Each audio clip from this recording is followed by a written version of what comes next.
Folks, many times you hear discipline takes away freedom. Have you heard that? Yes, no. How many believe it's true? Not true at all.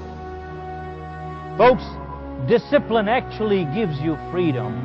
In fact, we need to find what is discipline. Folks, discipline is a track to run on. Many times people say, I want to be free. You take the train off the track, it is free, but where does it go? You take the steering wheel off the car, it is free, but where does it go?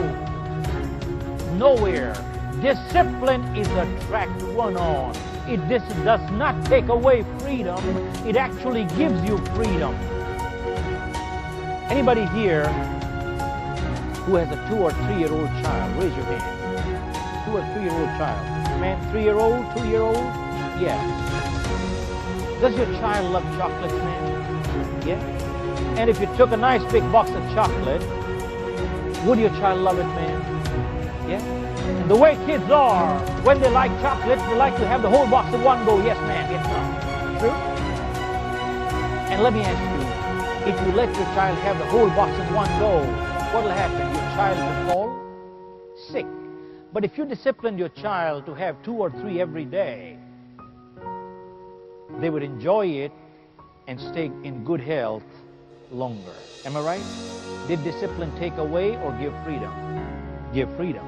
2, if you could drive on any side of the road anytime, you think you'd get home? No. But if we follow the discipline of the traffic law, we'd get home a lot faster. Yes, no. So discipline does not take away freedom. Folks, it actually gives you freedom. We need to learn from the animal kingdom, folks. Many times you got to be unkind to be kind. All medicine is not sweet, but you got to have it. All surgery is not painless, but you got to take it. Nature teaches us a lot. We all have seen that big animal, the mama giraffe, 20 feet tall. A mama giraffe gives birth to a baby giraffe standing. Too tall it can't sit. All of a sudden, the baby plops down from mama's cushion and falls down on earth. Bang. Baby is weak and wobbly, can't get up. What does first thing mama do? Mama goes right behind the baby, takes a little head start, and comes and gives one kick. And the baby jumps up. I'm sure giraffe kicks must be pretty hard. I haven't had it. But the baby jumps up. But the legs are weak and wobbly, the baby falls down again. Mama goes behind and again gives one more kick. And the baby jumps up again, but the legs are weak and wobbly, the baby falls down again. And mama goes behind and again gives one more kick. Mama keeps kicking till the baby is able to get on its feet. Why? Because mama realizes that the only chance of survival for the baby in the jungle is to get on its feet. Otherwise, they would be what? Yeah, they would be eaten up by the predators. The question is this an act of love? Yes, no. Folks, discipline is an act of love. Parenting and leadership is not a popularity contest. Parenting and leadership is not a popularity contest. It is an act of love. Sometimes you got to be unkind to be kind. I'll share with you a little poem.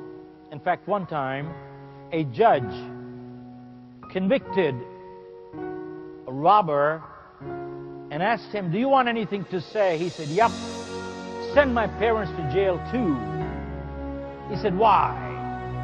He said, when I was a little boy, I stole a pencil from the school. My parents knew about it, never said a word. Then I stole a pen. They knew about it, never said a word. And then I started stealing other things, never said a word. Gradually, I started stealing in my neighborhood. And here I am. If anybody belongs in the jail, my parents knew too.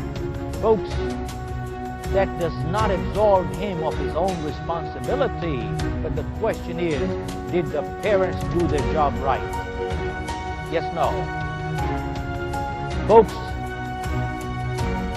parenting is not a popularity contest. I want to share with you a poem I came across, and I don't know again who the author is, but let me share. A parent says, when my children are old enough to understand the logic that motivates a parent, I will tell them, I love you enough. I loved you enough to ask you where you are going, with whom, and what time would you be back home. I loved you enough to make you take a chocolate back to the drugstore, even with a bite in it, and tell the storekeeper, I stole it yesterday. I am here to pay for it today. I loved you enough to let you save your own money to buy a bicycle, even though I could afford to buy you one. I loved you enough to stand over you for 2 hours to get your room cleaned, and act that would have taken me only 15 minutes. I loved you enough to let you see tears, anger, and disappointment in my eyes. Children must learn parents are not perfect either. Do you know of any perfect set of parents, folks? There are none in this world. I loved you enough to let you accept responsibilities for your actions, even though the penalties were so harsh that they broke my heart. But most of all, I loved you enough to say no.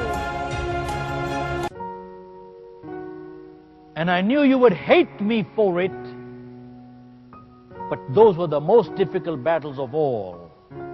I am glad I won them, because in the end, you won them too.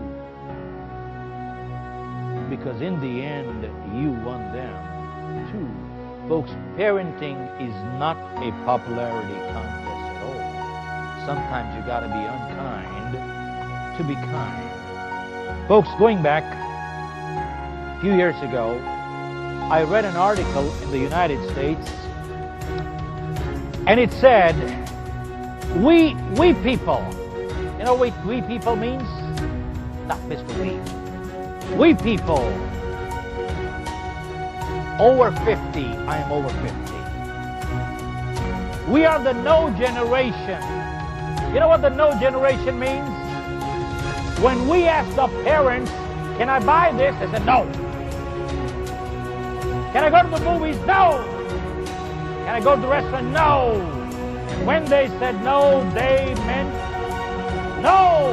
And from the eyes you could tell, you better not ask again. Could you relate to that? Yes, no? Yeah. He says, we're the no generation.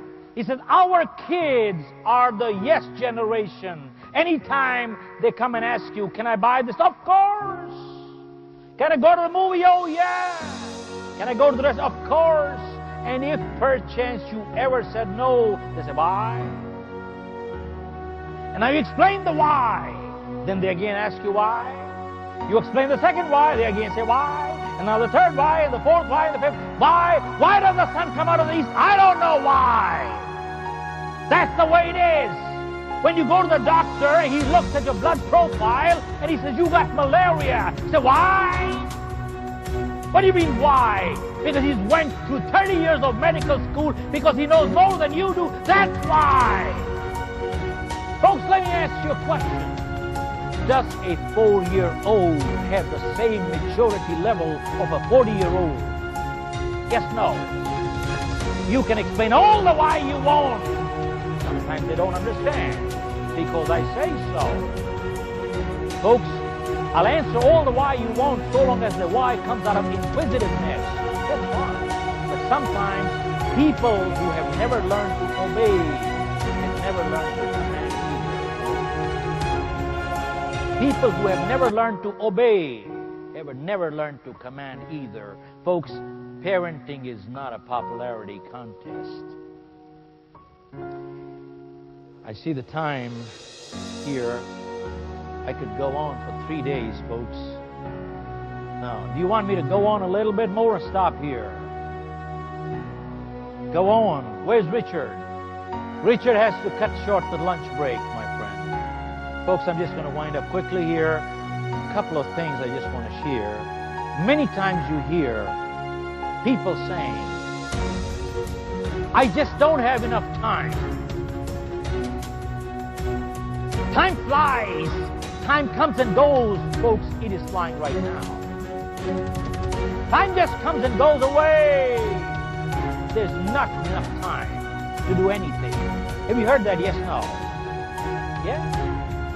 Funny part is, how many believe it's true? Raise your hand. Raise your hand, folks. Time comes and goes away. Raise your hand.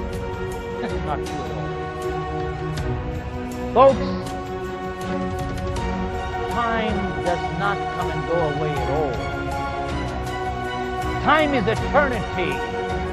Time is standing still. We come and go away. We come and go away. You see, yesterday is history.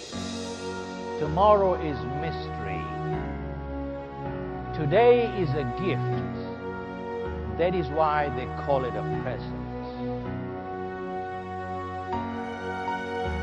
That is why they call it a... Someone asked a medical doctor, how did you pick your field? He said, going back 50 years, I used to live on a farm,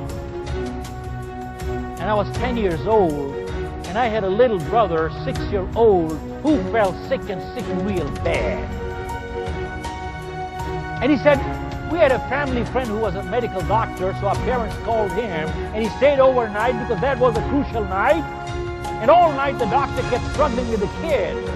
And next day morning the doors opened, and the parents walked in, and they asked the doctor, is that kid going to live? And the doctor said, not only is your kid going to live, but he's going to live a good life.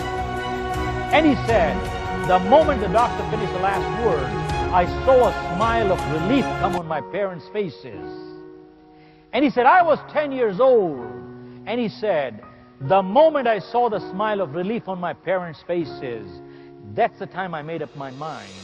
I will be a medical doctor who puts smiles on people's faces. Folks, when you go into a profession with service in mind, money comes so fast you can't even count. But when you go into a profession only to make a buck and not to serve, it does not come. And if it does, it is short-lived. And if it is not short-lived, it gets you no goodwill anywhere. And if you got all the money in the world and no goodwill, is it worth having? Yes, no. And folks, the other day I heard a speaker saying that there was a study conducted on lottery millionaires, and they said within 2 to 5 years, close to 90% of lottery millionaires were broke back again. Isn't that sad? So what business are you in, sir? You are not in the sales business. You are in the business of putting smiles on people's faces. So am I, so are you. Everybody is in the same business of putting smiles on people's faces. Folks, let me ask you a question. If everybody in your organization started realizing this little philosophy that we are in the business of putting smiles on people's faces, what would happen to productivity? What would happen to productivity, folks? Go up. But isn't that what we want? Yes, no. Folks, when a person says, I am good because I don't steal, cheat, lie, that's not true. If they don't cheat, it only means you're not a cheat, but that does not make a person good. If a person does not tell lies, It only means they're not a liar, but that does not make a person good. And when they say, I don't steal, it only means you're not a thief, but that does not make a person good. Folks, go ask a doctor. Absence of ill health does not mean good health. Similarly, absence of fault does not make a person good. A person becomes good when they actually do good.